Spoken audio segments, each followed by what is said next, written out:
El glucógeno forma glucosa, pero el glucógeno es carbohidrato. Así que el proceso no es gluconeogénesis, sino la glucogenólisis, ¿no? Entonces no podemos confundir esto. Y lo otro es ver el proceso de regulación de la homeostasis de glucosa. Nosotros vamos a hacer una determinación química de glucosa, que ya está en desuso, pero es para que ustedes vean cuáles son esos limitantes que anteriormente se tenía con respecto a esa prueba de determinación de glucosa. Ustedes en bioquímica clínica van a hacer determinación de glucosa por método enzimático.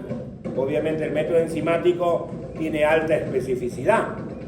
Hay métodos colorimétricos y hay métodos cinéticos. Hay método de la glucosa oxidasa, de la exoquinasa, entre otros. Eso ya lo van a ver en bioquímica clínica. Pero nosotros vamos a hacer uno de los métodos químicos utilizados anteriormente para la determinación. Y antiguamente no era tan sencillo, no era tan fácil. Entonces vamos a explicar el porqué ese día de la práctica. Pero obviamente vamos a medir la cantidad de glucosa en sangre de un paciente que ha cumplido con el ayuno, pues, ¿no? Ustedes van a venir no comiendo. El que es donante, el grupo le trae su desayuno, pero el donante viene en ayunas, ¿ya? Para poder cumplir con la condición, que es la ayuna de 8 horas, ¿correcto? ¿Ya? Muy bien. Entonces, en el caso de la regulación de la homeostasis de la glucosa, tenemos que ver la participación de hormonas. Y nuevamente tenemos que presentar el caso de la insulina y el caso del glucagón. Y también cómo estas van a influir en los diferentes procesos que ya hemos visto anteriormente. ¿Ok? Muy bien.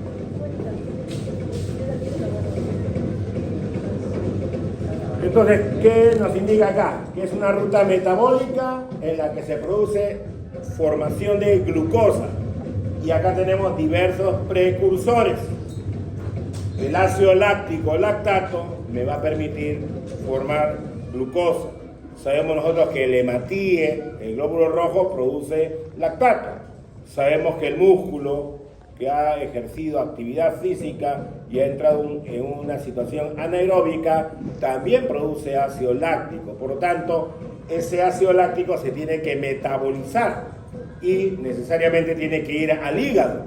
Recuerda que el hígado es nuestro tejido gluconeogénico, el principal, porque también la corteza suprarrenal tiene esa característica, también de ser un órgano o una estructura que va a ser gluconeogénica, pero la principal es el tejido hepático. Entonces, ahí requerimos la participación de la LDH. ¿Quién es la LDH? Lipoproteína.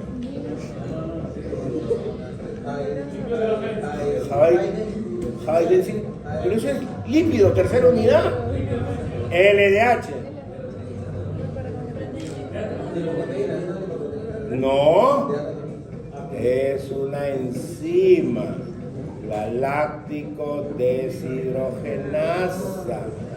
Cuando hemos visto, no es otra, cuando hemos visto fermentación láctica, quien convertía el piruvato en lactato era la LDH. La LDH del glóbulo rojo, la LDH del músculo cardíaco, la LDH del músculo esquelético. Pero el hígado también tiene LDH, pero ella hace todo lo contrario. Usa el lactato para convertirlo en piruvato. Recuerden, bueno, cuando lleven el curso de bioquímica clínica te van a hablar de las isoenzimas de la LDH.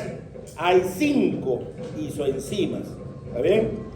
Entonces hay variantes de esa misma enzima y en el caso de la isoenzima hepática permite convertir el lactato en piruvato. ¿Okay?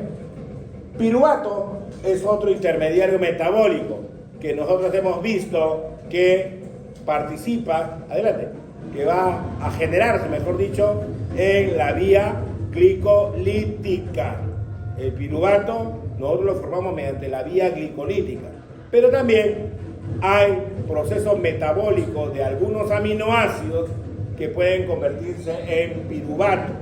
Obviamente el piruvato, que es producto final de la vía glicolítica, si yo hiciera el proceso inverso de la vía glicolítica, voy a llegar a glucosa, ¿sí o no? ¿Sí? De glucosa a piruvato vamos, sí, vía glicolítica. Y si pudiéramos hacer el proceso inverso de piruvato, podríamos llegar a glucosa, pero hay algunas restricciones que vamos a verla ahí. Aminoácidos, hay varios aminoácidos que van a poder ingresar a nivel de varios intermediarios del ciclo de Krebs. Otros van a poder formar cetoácidos que no participan a nivel del ciclo de Krebs. En el caso, por ejemplo, de el alfa-cetoglutarato, el alfa-cetoglutarato lo hemos visto en Krebs, ¿sí o no? Se puede convertir en glutamato, ¿correcto? Muy bien. Entonces, o viceversa, el glutamato, si pierde la parte nitrogenada, se puede convertir en alfa-cetoglutarato, ¿ya? Entonces podemos tener algunos aminoácidos que van a formar intermediarios del ciclo de Krebs, y cuando tú das la vuelta completa del ciclo de Krebs, ¿qué se regenera? El oxalacetato. Y a partir de oxalacetato nosotros podemos formar piruvato, y de piruvato podemos formar glucosa, ¿ya? Otro aminoácido también que puede participar por ahí, por ejemplo, el aspartato. El ácido aspartico o aspartato te forma oxalacetato. La alanina te forma piruvato. Entonces hay diversas familias de aminoácidos. Cuando veamos la parte de metabolismo aminocídico con respecto a la utilización de aminoácidos, vamos a encontrar nosotros de que se agrupan familias que van a generar diversos tipos de intermediarios que al final de cuentas se pueden convertir en glucosa, ¿ya? Entonces hay aminoácidos, por lo tanto, que son denominados glucogénicos. Hay algunas excepciones, como la leucina y lisina, que no lo van a cumplir. Hay aminoácidos exclusivamente cetogénicos, otros que son exclusivamente glucogénicos, y hay otros que van a poder tener un carácter mixto. Son cetogénicos o glucogénicos a la vez, dependiendo qué producto se va a generar. Si estamos en una situación de ayuno, obviamente podemos empezar a utilizar la proteólisis para liberar aminoácidos, y los aminoácidos pueden convertirse en cetoácidos que posteriormente van a formar glucosa. Pero también, si yo estoy en una situación de ayuno, sabemos que se van a activar los procesos degradativos de otras fuentes energéticas, como es el caso de los triglicéridos. Y al hidrolizarse las grasas o los triglicéridos, nos va a aportar glicerol y ácidos grasos. El glicerol también entra acá, ¿correcto? Él puede ser posteriormente convertido en gliceraldehído, y ese gliceraldehído puede ser posteriormente incorporado a la vía glicolítica, su inversa, entre comillas, para convertirlo en glucosa. Y en el caso de la degradación de los ácidos grasos, que es el proceso de beta-oxidación, podemos tener ácidos grasos que son de cadena impar. Generalmente nuestros ácidos grasos son de cadena par. El ácido láurico, palmístico, mirístico, estiárico, araquídico, son ácidos grasos de cadena par. El araquidónico también es de cadena par. El linoleico, linolénico, también es de cadena par, ¿correcto? Si se degrada el ácido graso, siempre nos va a formar acetilcoenzima A como producto final. Pero cuando tenemos el proceso degradativo de ácidos grasos de cadena impar, se genera un producto de 3 carbonos que se llama propionato. Y ese propionato también puede ser utilizado a nivel del ciclo de Krebs para poder ser quemado, metabolizado, regenerar oxalacetato, y puede servir como fuente importante también de formación de glucosa, ¿no? Entonces, tenemos diversos tipos de intermediarios metabólicos que no son carbohidratos, pero mediante la vía gluconeogénica vamos a poder formar la glucosa. ¿Cuál es la importancia de la gluconeogénesis? Fundamental para mantener la glicemia. Obviamente, la glucogenólisis y la glucogénesis también participan en el mantenimiento de la glicemia. Si hay mucha glucosa, la guardo, y el nivel de glucosa alto baja al valor normal. Si tengo nivel bajo de glucosa en sangre, una hipoglicemia, obviamente hidrolizaré el glucógeno hepático para elevar mi glicemia dentro del rango normal. Pero ese siempre y cuando sea un ayuno corto.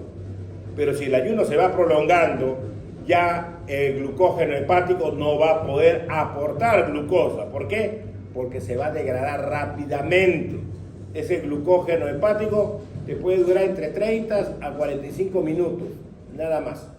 Entonces, ¿de dónde yo saco más glucosa? Que mi cuerpo me lo pide, el cerebro me lo pide.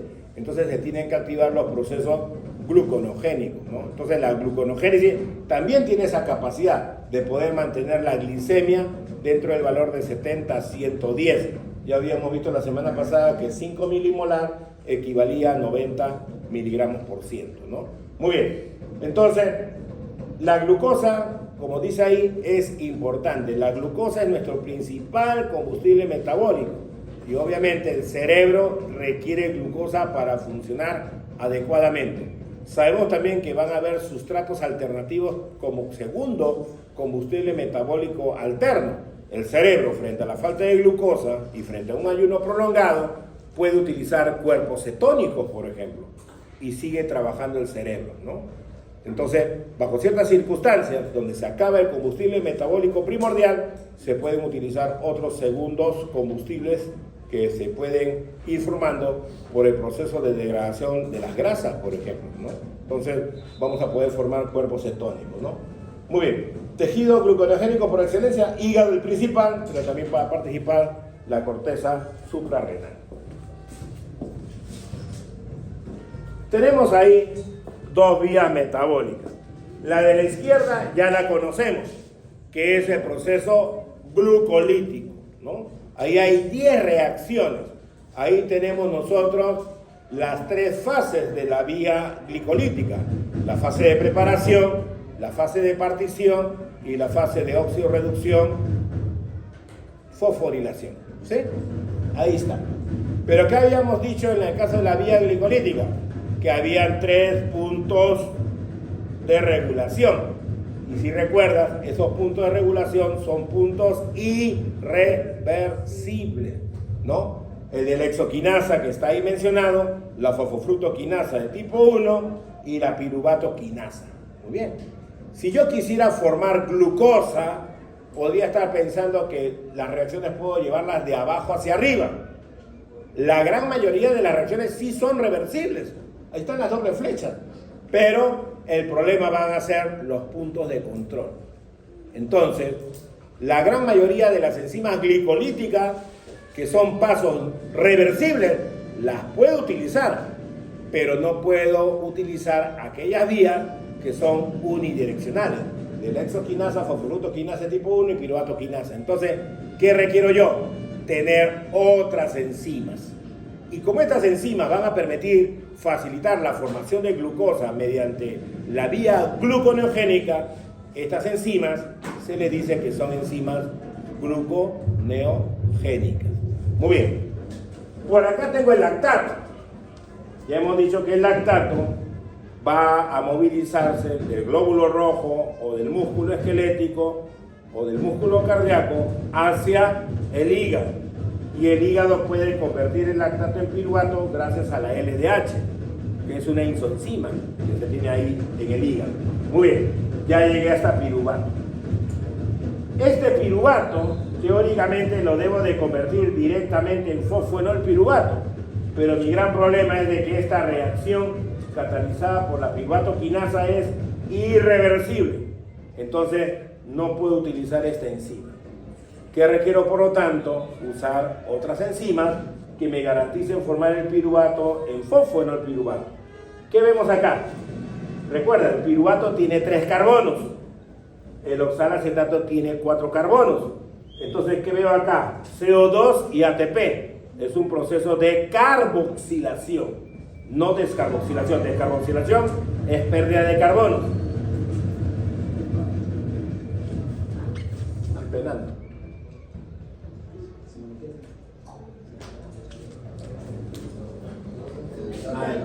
Listo. Entonces, cuando vea CO2 que se va a incorporar a una estructura hidrocarbonada como es el piruvato, es un proceso de carboxilación. Vamos a incorporar carbono.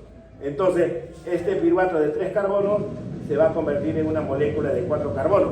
Pero como vamos a incluir carbono, va a haber gasto energético. ¿Ya? Muy bien. Entonces, tenemos ya el oxalacetato formado. ¿Quién cataliza esto? La piruvato carboxilasa. Vamos a carboxilar.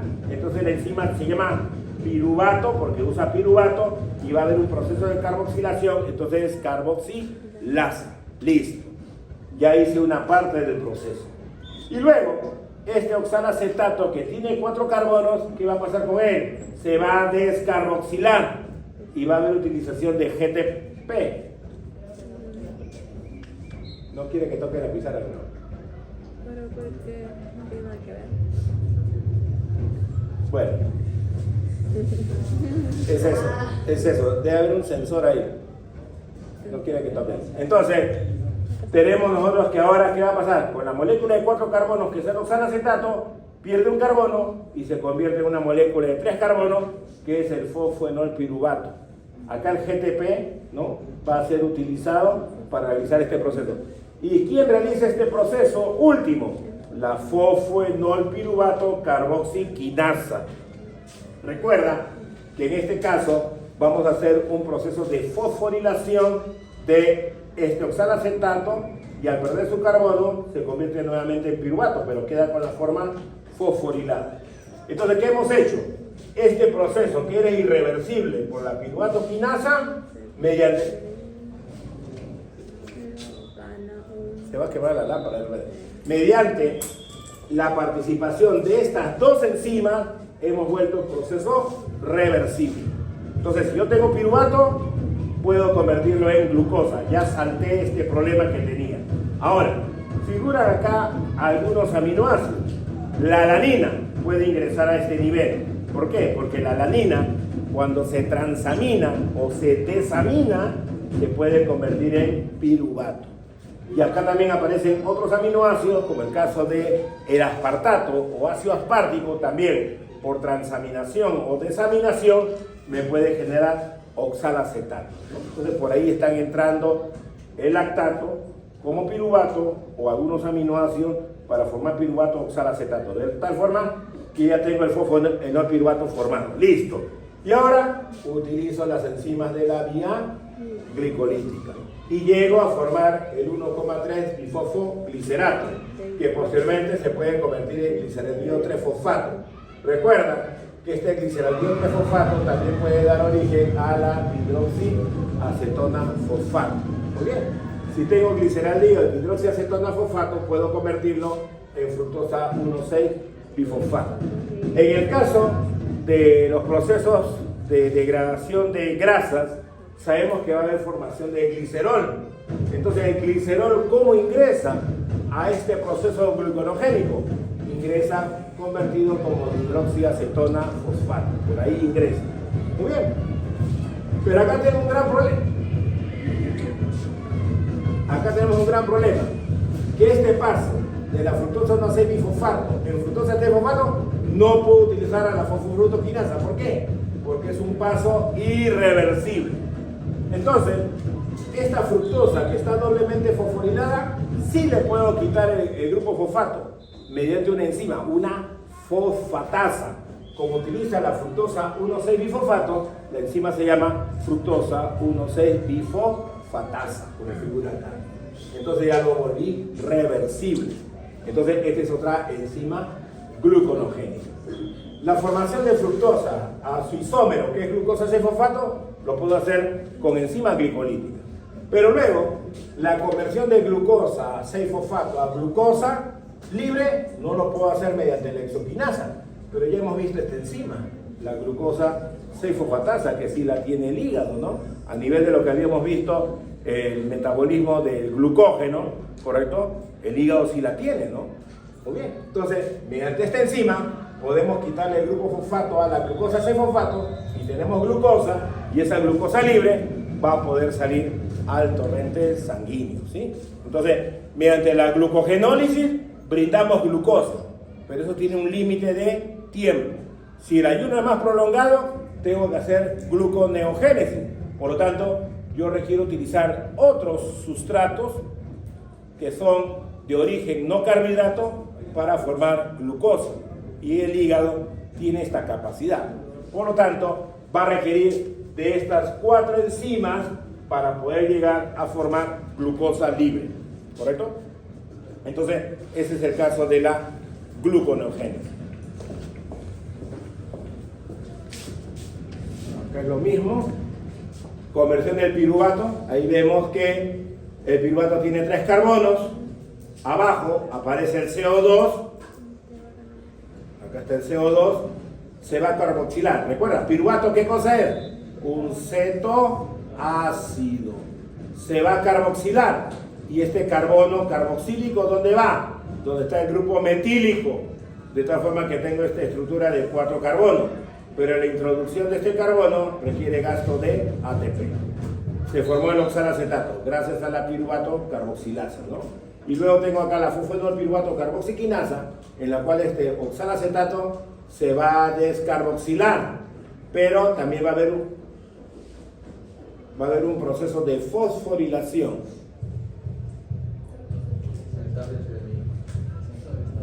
No, si nadie está tocando. Para mí que se va a quemar la lámpara. Se va a quemar la lámpara.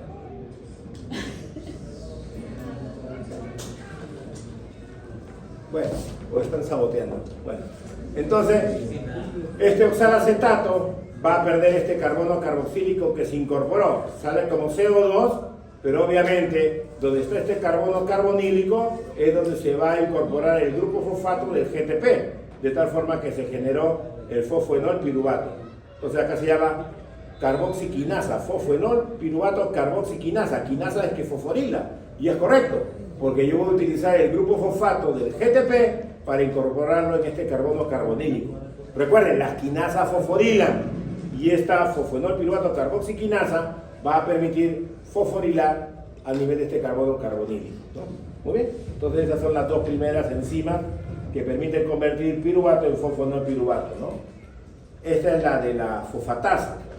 Tengo la fructosa 1,6-bifosfato, mediante la fructosa 1,6-bifosfatasa va a remover el grupo fosfato, ¿no?, del carbono 1, de tal forma que me permite formar fructosa 6-fosfato, ¿no? Y finalmente, la glucosa 6-fosfato, que tiene el grupo fosfato en la posición 6, mediante la glucosa 6-fosfatasa, permite la remoción y tengo glucosa libre, que posteriormente va a ser liberada al medio sanguíneo para poder controlar el estado de hipoglicemia. Y acá es para poder ver los diferentes aminoácidos. Ahí están los 20 aminoácidos proteicos que ustedes conocen. Acá en blanco se están colocando los aminoácidos que son la excepción, leucina y lisina, que no van a permitir regenerar oxalacetato. Fíjate, tienen varios niveles de incorporación, algunos a nivel de acetilcoenzima A, otros a nivel de alfa-acetoglutarato, otros a nivel de succinicoenzima A, otro a nivel de fumarato y otro a nivel del mismo oxalacetato, ¿no? Entonces, si ingresan por acá, estos intermediarios del ciclo de Krebs, cuando terminemos de dar una vuelta, va a permitir regenerar el oxalacetato. Y la regeneración de ese oxalacetato, posteriormente, puede dirigirse hacia la formación del fosfenolpiruvato gracias a la fosfenolpiruvato carboxiquinasa. A ver, hay que llamarlo al señor Pedro. O la pizarra, Pedro. Fosfenolpiruvato, gracias a las 2 enzimas gluconogénicas que estamos presentando, y luego utilizar las reacciones inversas de la vía glicolítica y utilizar las 2 últimas enzimas finales gluconogénicas para llegar a formar glucosa, ¿no? Entonces, leucina y lisina básicamente son aminoácidos de tipo cetogénico. Entonces, cuando estamos en una condición de ayuno, no solamente requerimos la formación de glucosa, ya como combustible metabólico secundario, ya, porque el de la dieta o el guardado en el glucógeno es lo primario, pero este a partir de otros compuestos que no son carbohidratos. Pero también hay que tener en cuenta que va a haber degradación de grasa. La degradación de grasa me permite utilizar ácido graso como combustible metabólico, pero también si el tiempo del ayuno es prolongado, debe de inducirse la formación del cuerpo cetónico, y la formación del cuerpo cetónico está relacionado con el acetilcoenzima A, ¿no? Entonces, frente al ayuno va a haber formación de glucosa mediante la gluconogénesis, pero también vamos a tener otro evento, que es la cetogénesis, ¿correcto? Y luego esos cuerpos cetónicos van a poder ser utilizados por los tejidos que lo requieren, principalmente cerebro, hígado, y se va a activar los procesos de cetólisis, que ya es la utilización de esos cuerpos cetónicos. Y eso lo veremos cuando hagamos lípidos, la tercera unidad, ¿ya?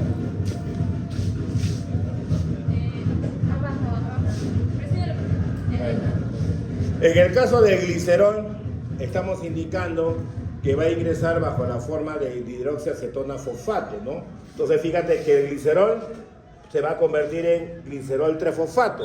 Para la formación de glicerol fosfato requerimos un proceso de fosforilación, gasto energético, va a haber de ATP.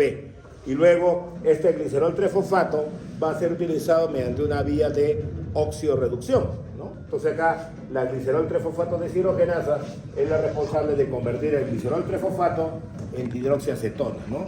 Y si yo tengo glicerol 3-fosfato y hidroxiacetona, lo puedo volver a unir para formar la fructosa 1,6-bifosfato. Y de ahí el camino ya ustedes lo conocen, ¿correcto? Muy bien. Entonces, nosotros vamos a requerir piruvato, va a haber gasto energético, recuerden que estamos haciendo una vía de biosíntesis, entonces va a haber gasto de ATP o de GTP, y obviamente también por ahí algunos equivalentes de oxidorreducción, como es el caso del NAC. ¿Estamos bien? Recuerden que en la vía glicolítica hay la reacción de la gliceraldehído 3-fosfato deshidrogenasa, que me permite formar NADH. Pero si estamos haciendo el proceso reversible, obviamente esa reacción no va a formar NADH, sino va a consumirlo. Y al final de cuentas tenemos nuestro producto final, que es la glucosa, ¿no? Entonces se destaca el piruvato, porque con el piruvato yo puedo iniciar la gluconogénesis hasta llegar a glucosa, ¿no? Entonces hay gasto energético. Entonces ahí está marcándose las enzimas que estamos mencionando de la gluconeogénesis, ¿no? Y bueno, la otra es una enzima que tiene que ver con el caso de la vía glicolítica para la formación de la utilización del NAD. En el caso de la regulación, tenemos que tener en cuenta que hay varios factores que deben de controlarlo. En el caso de la vía glicolítica ya habíamos mencionado, los procesos que tienen que ver con la formación de ATP son procesos energéticos. Y obviamente la carga energética suele ser un factor importante en el control de la vía glicolítica, ¿no? Habíamos estado mencionando a la fosfofructoquinasa tipo 1 y la piruvatoquinasa, que se van a regular por los niveles de ATP. Si el nivel de ATP es alto o la carga energética es alta, obviamente se van a inhibir, ¿no? Entonces, si hay ATP, se inhibe. Si hay ATP, se inhibe. Ya lo habíamos mencionado.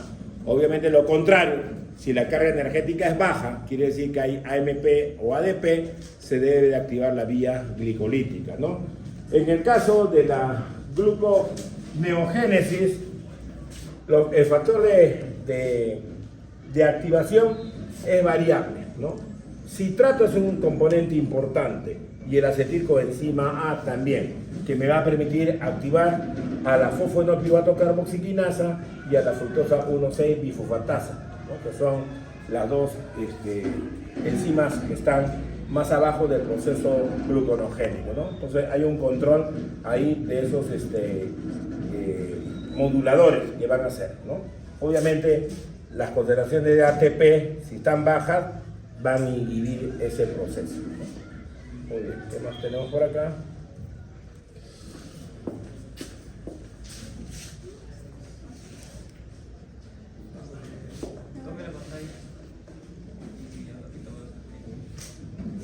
Entonces, en el caso del control y la regulación de la glicemia, nosotros tenemos que recordar que requerimos del tejido pancreático, nuestro páncreas. Sabemos que ese páncreas va a tener varias porciones.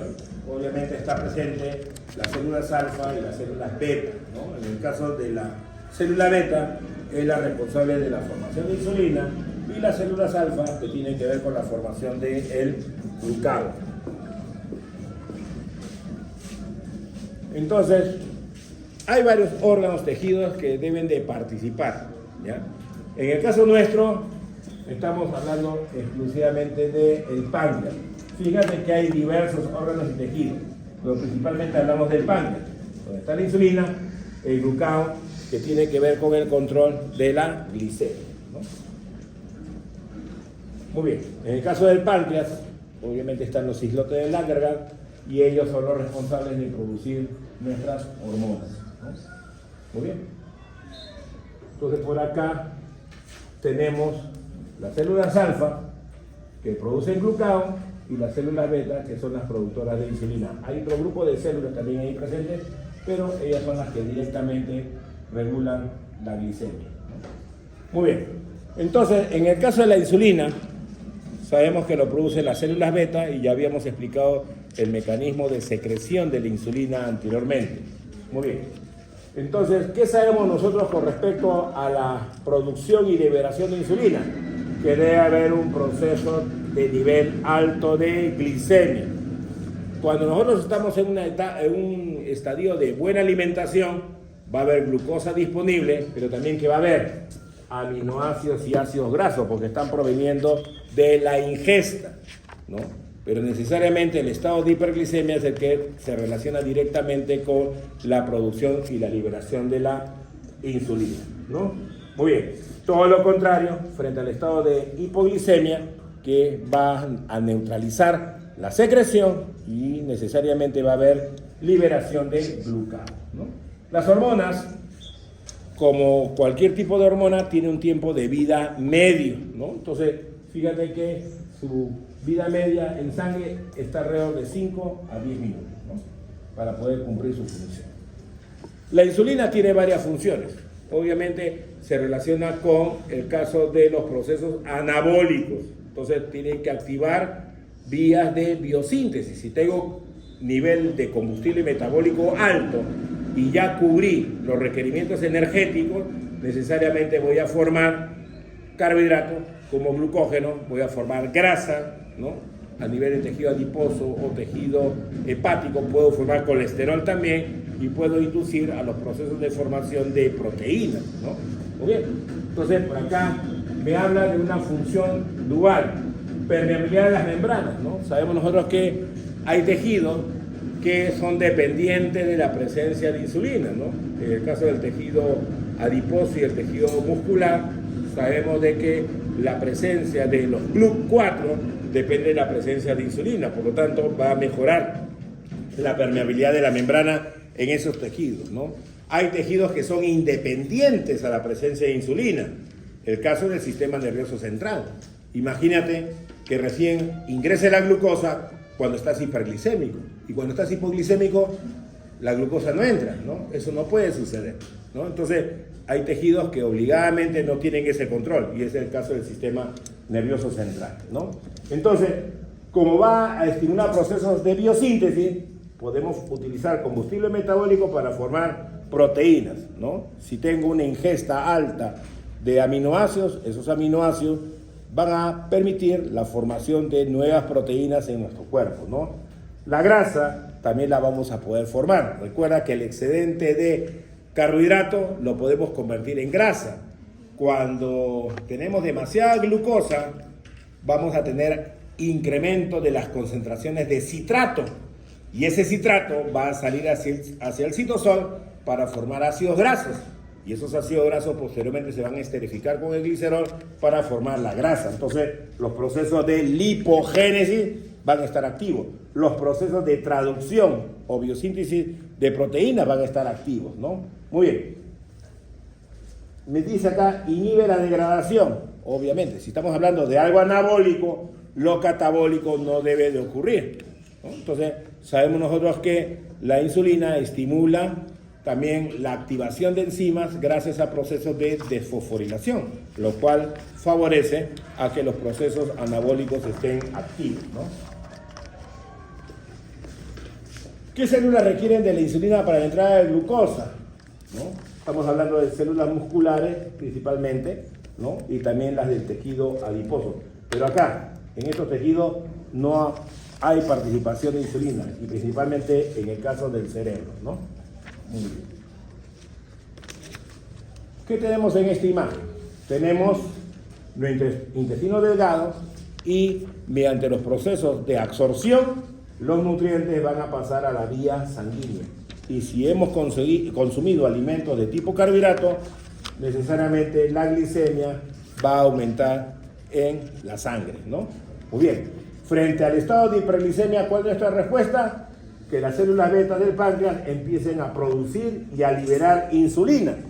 Y esa insulina va a llegar hacia los tejidos periféricos, favoreciendo ¿qué cosa? El incremento de la permeabilidad de la glucosa. Sabemos que la insulina estimula la captación de la glucosa por los tejidos, ¿no? Entonces, acá hay varios tipos de tejidos periféricos: hígado, tejido adiposo y tejido muscular. Entonces, la presencia de insulina va a favorecer de que esa glucosa sea captada, ¿no? Entonces, frente a un estado de buena alimentación, donde los niveles de glucosa son altos, la glucosa tendrá que ser disminuida.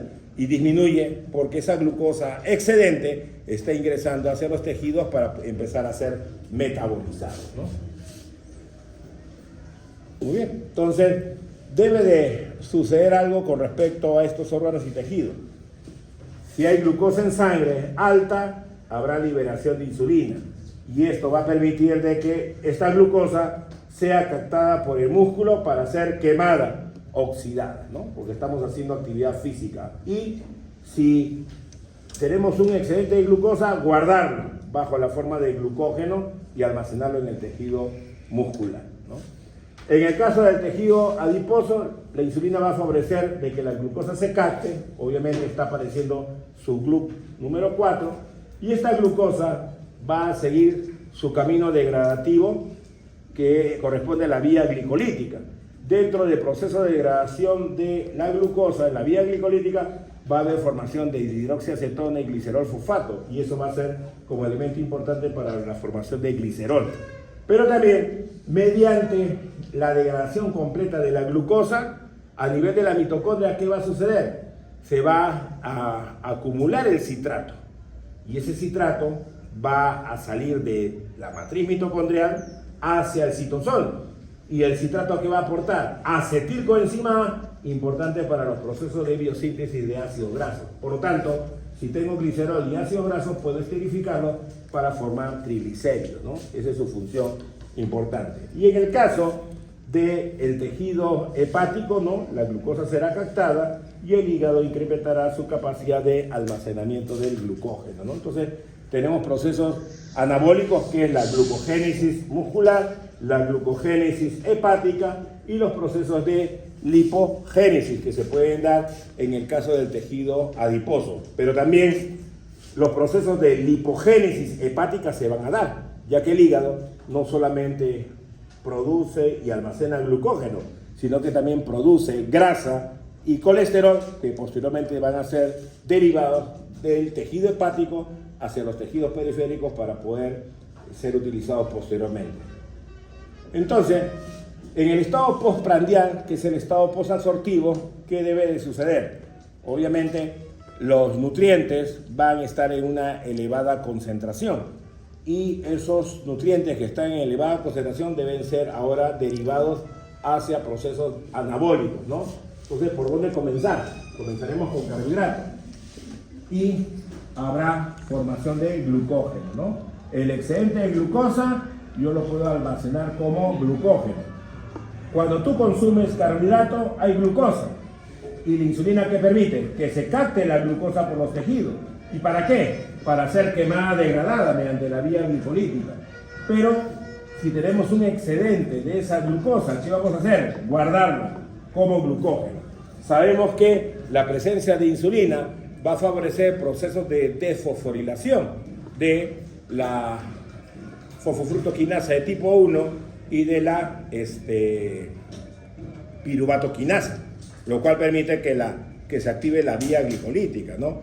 Pero también sabemos nosotros de que vamos a tener señal importante ATP que va a estar elevado porque estoy metabolizando la glucosa y eso que va a bloquear a estas enzimas y que va a generar como respuesta acúmulo de glucosa 6-fosfato.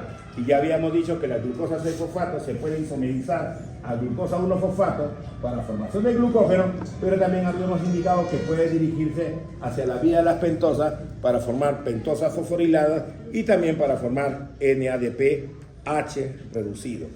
Si tengo NADPH reducido, me permite activar procesos de lipogénesis, por lo tanto voy a favorecer la formación de ácidos grasos, que se requiere ahí el NAD fosforilado reducido, pero también para poder formar colesterol. Muy bien. Entonces, el tejido adiposo, ¿qué va a hacer? Formar grasa de almacenamiento. Entonces van a haber procesos de resterificación. ¿Por qué razón? Voy a tener disponibilidad de glicerol y de ácidos grasos que se van a esterificar y se van a poder almacenar ahí. Entonces, puedo formar grasas que se van a almacenar o puedo formar colesterol. La colesterolgénesis es el proceso de formación de colesterol a partir del excedente de combustible metabólico de nuestros carbohidratos.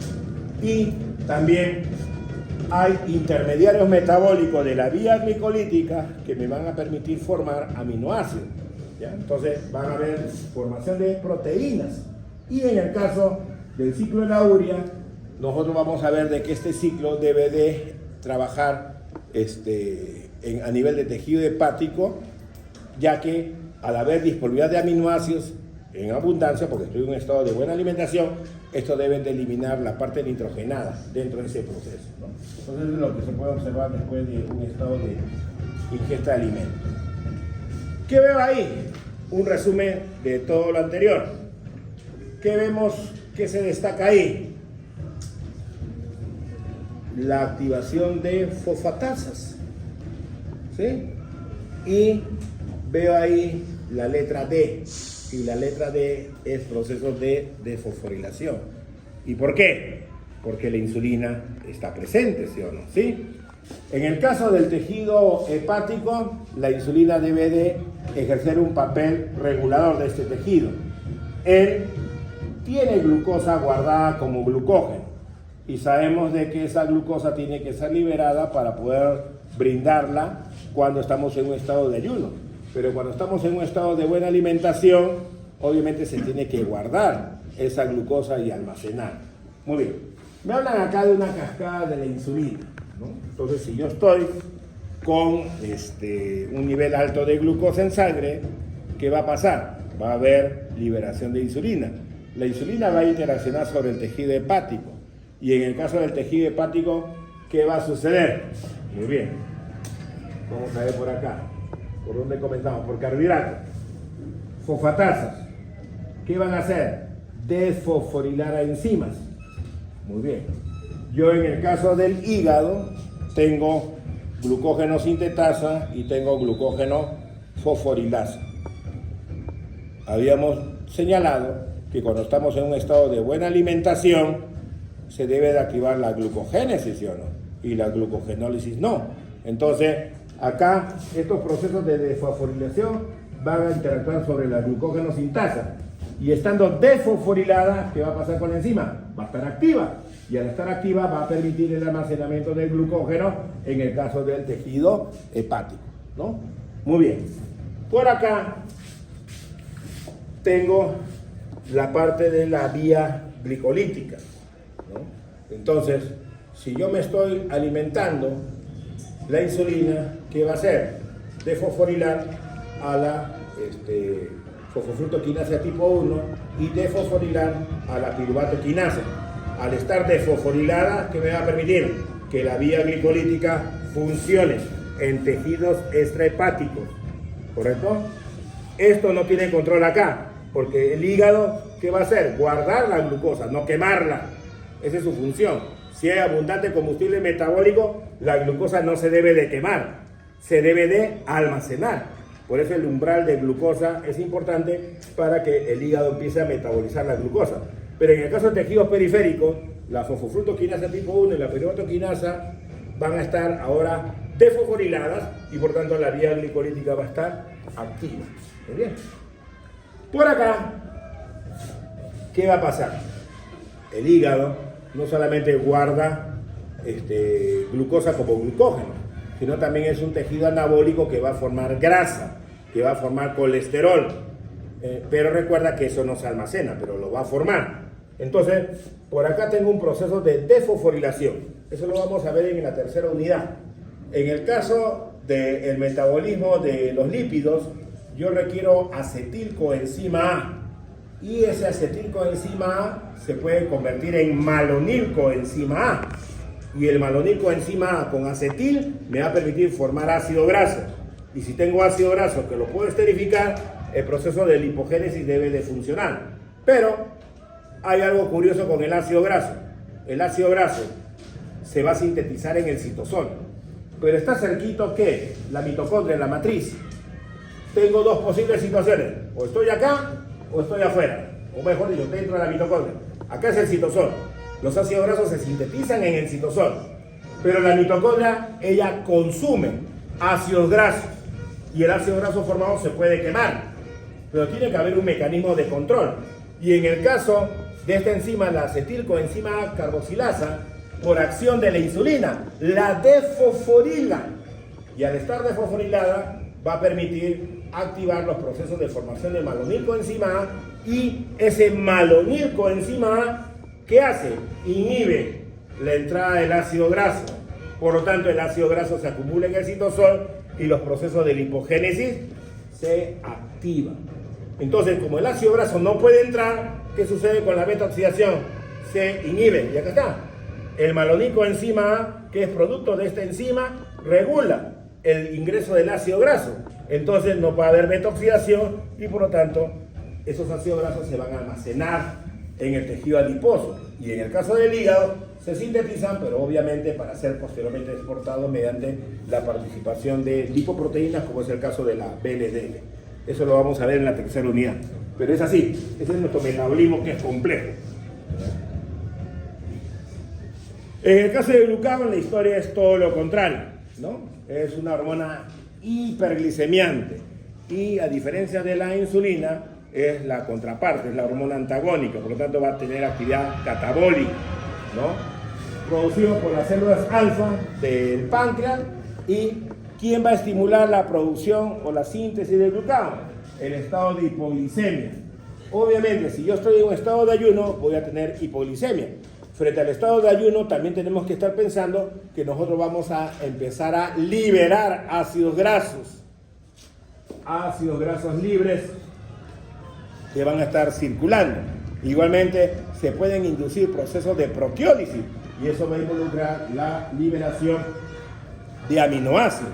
Y si nosotros empezamos a utilizar a los ácidos grasos y ese acetilcoenzima se deriva hacia los procesos de cetogénesis, vamos a formar cuerpos cetónicos, ¿no? Entonces hay varios productos que se van a generar dentro de eso. En el caso, como estamos en carbohidratos, el estado de hipoglicemia inducirá a la liberación del glucagón, pero eso tiene que ver con otros tipos también de metabolitos que se pueden utilizar. Todo lo contrario, si hay hiperglicemia, el glucagón no se produce. Subida media, un poco menor que en el caso de la insulina, ¿no? 5 minutos, tanto que la insulina era de 5 a 10. ¿Dónde actúa? Exclusivamente en tejido hepático, en el caso del glucagón.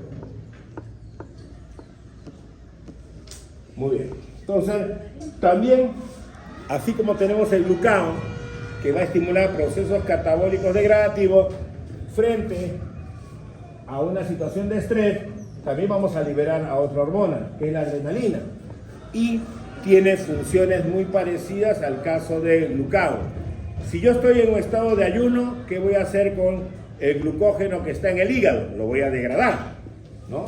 Entonces, el páncreas, ¿qué va a producir? Glucagón, y la insulina no se produce.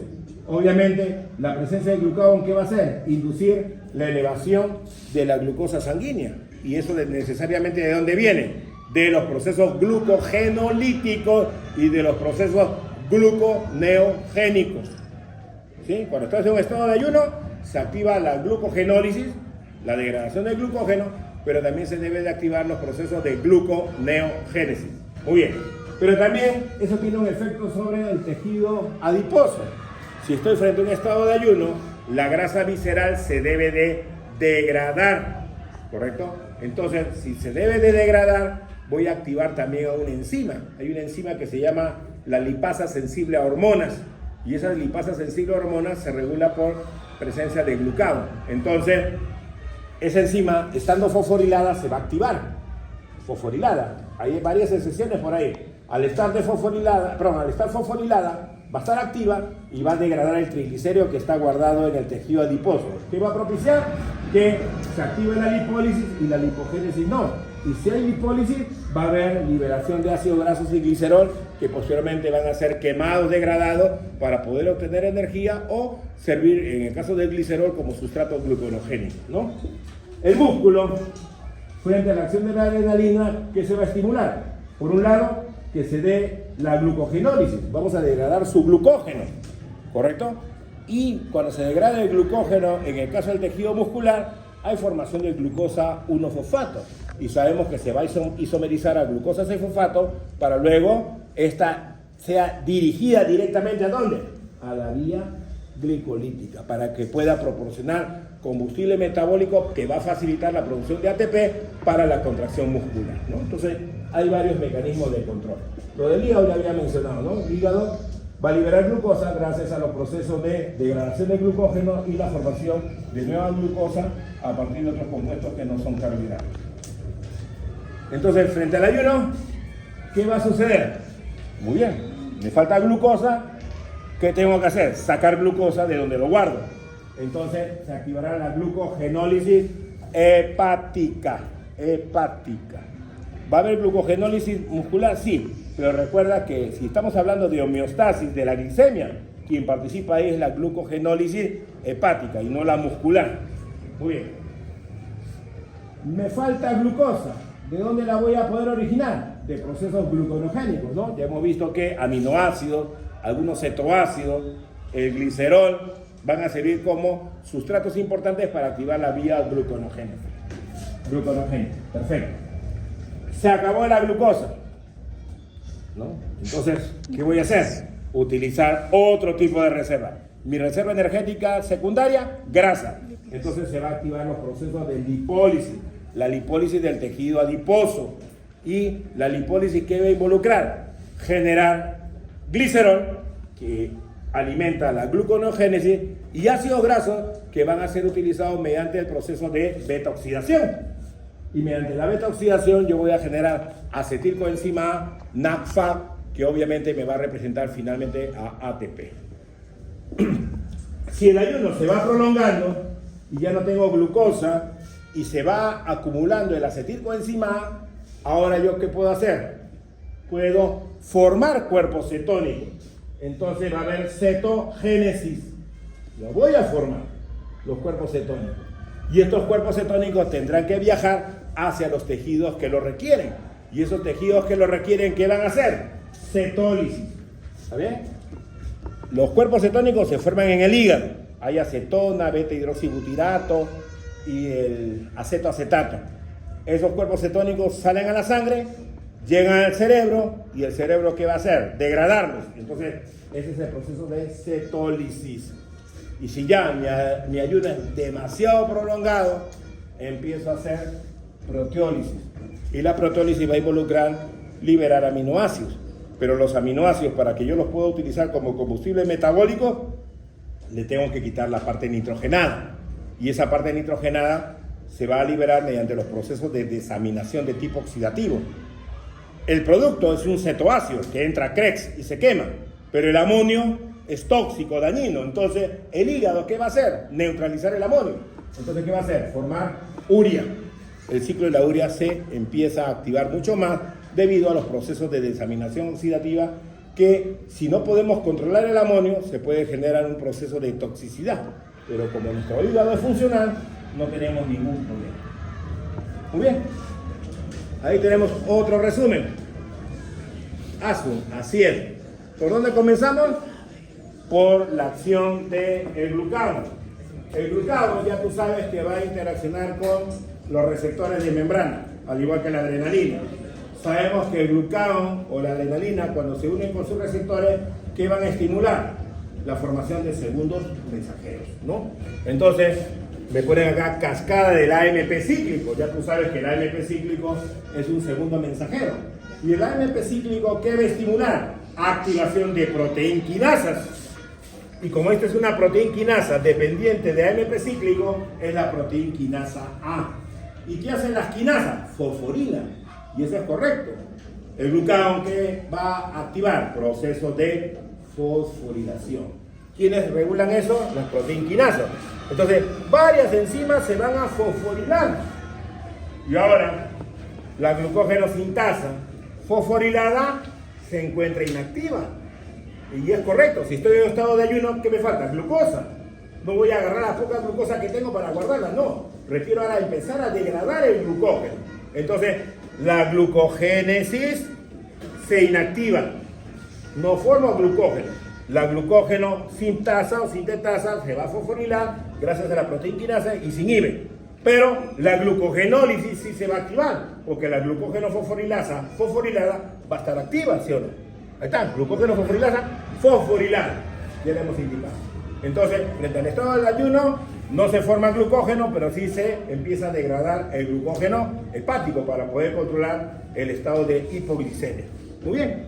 En el caso del tejido hepático, guarda gran cantidad de glucosa. Obviamente estamos degradando el glucógeno para tener glucosa. Entonces ese tejido podría estar sediento de glucosa y la glucosa que se está liberando nuevamente la capta para saciar su necesidad energética. Y recuerda, el hígado es bonachón, es buena gente. Degrada su glucógeno y lo comparta con los demás tejidos. Entonces, frente al estado de ayuno, las enzimas reguladoras de la vía glicolítica hepática se van a inhibir. Fosfofructoquinasa tipo 1 y piruvatoquinasa se van a fosforilar. Entonces, la vía glicolítica hepática se inhibe. Por lo tanto, degrado el glucógeno, tengo glucosa y esa glucosa, como no se va a aprovechar en el hígado, la suelto a la sangre. Ese es el porqué. Ese es control. Muy bien. Eso es con respecto a carbohidratos. El hígado es un tejido que va a poder utilizar a los lípidos.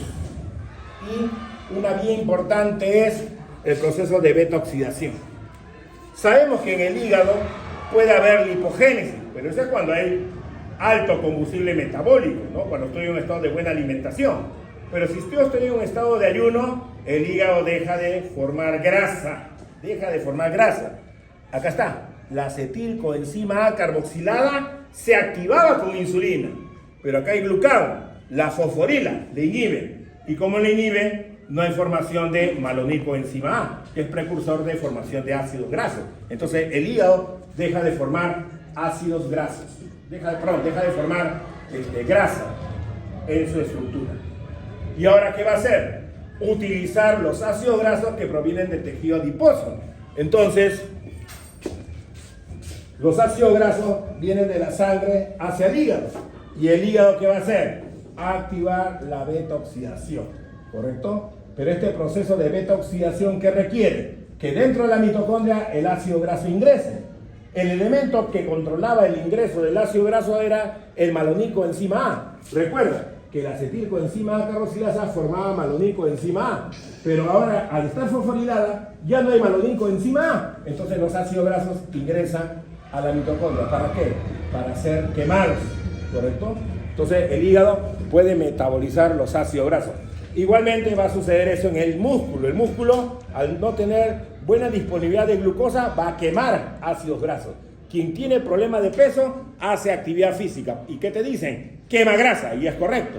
Si hago actividad física, no voy a liberar glucagón, voy a liberar adrenalina. Y la adrenalina va a tener los mismos efectos. Por lo tanto, va a estimular el proceso de lipólisis en el tejido adiposo, va a activarse la lipasa sensible hormona, va a haber formación de ácidos grasos y el hígado empezará a hacer beta-oxidación. Y obviamente vamos a poder obtener energía, que es importante para la contracción muscular, ¿no? Entonces, es así nuestro proceso metabólico, complejo, ¿ya? Así como usted dibujó bien feíto, así es complejo, pero ¿qué hacemos, pues, no?